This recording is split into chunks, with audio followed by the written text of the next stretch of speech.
You know, many public school teachers in New York City are back in their classrooms, but some are still stuck at home after nearly 2,800 classrooms were deemed unsafe because of poor ventilation. News 4's Andrew Siff joining us in Lower Manhattan with all the details tonight, Andrew.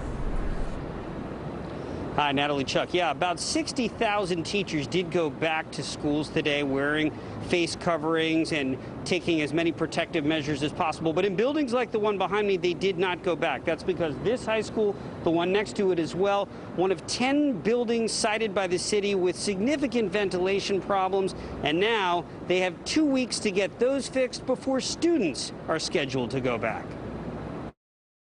City inspectors took a look and said despite the pandemic, most classrooms are safe. Inspection teams checked more than 64,000 rooms, and 96% of them passed inspection, leaving 2,800 with insufficient ventilation. If any classroom is not ready, it will not be used. But many teachers say the stuffy classrooms have been obvious COVID risks for months. Ventilation issues have long been a problem in this school. Some wondering why it took City Hall until September to make key fixes to a system shut down since March. They could have made this call months ago. The rooms are definitely very stuffy and the temperature can range wildly. The school's chancellor preached patience. Look, I've been a teacher and I've been a principal and I'm a parent.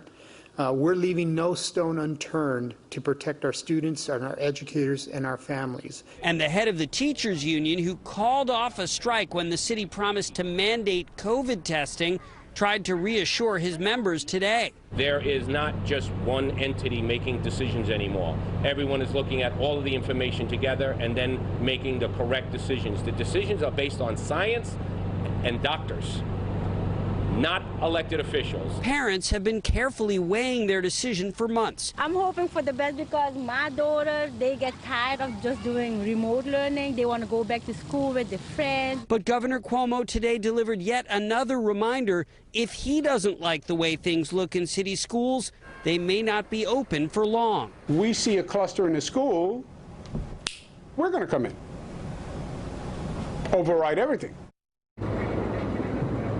And the governor's office today said it has started a new website, essentially a COVID tracker, and every school in the state must report their COVID data every single day, and that includes the schools in New York City. We're live in Lower Manhattan. Andrew Siff, News 4 New York.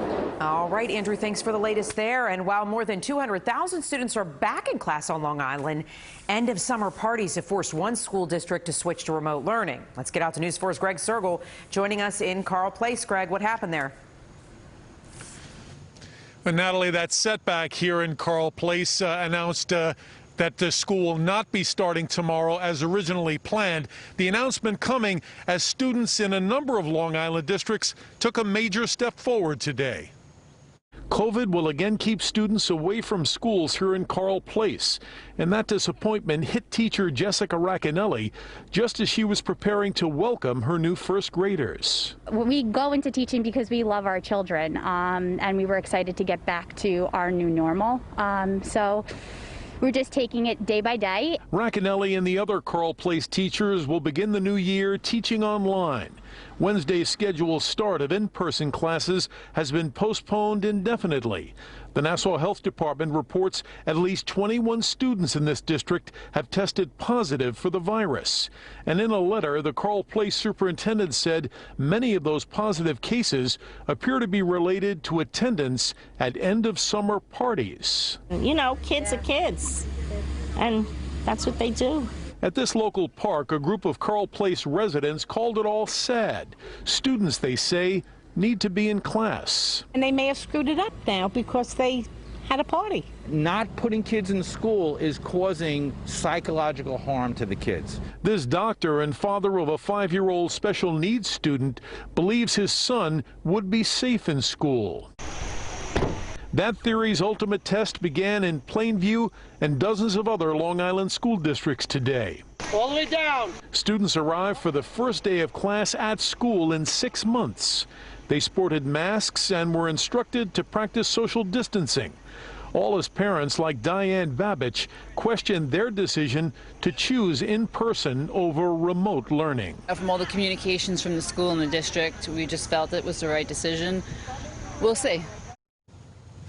That mom told us she's feeling a lot of anxiety today, and she's taking school one day at a time, a mantra no doubt being shared by parents all across our area.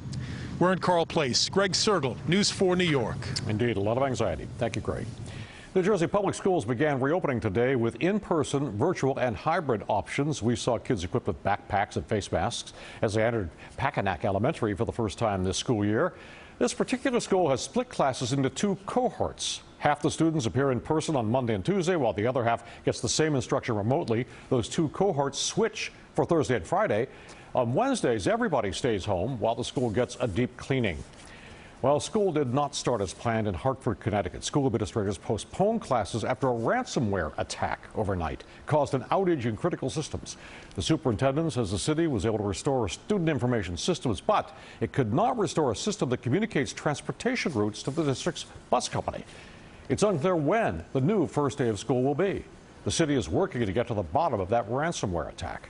We have a heads up for travelers tonight. The tri-state has expanded the quarantine list once again. Take a look. Here's who's added. Delaware, Maryland, Ohio, West Virginia now on the list. That brings the total number of restricted states and U.S. territories to 35. The travel order requires anyone coming to the tri-state from viral hotspots to quarantine for 14 days.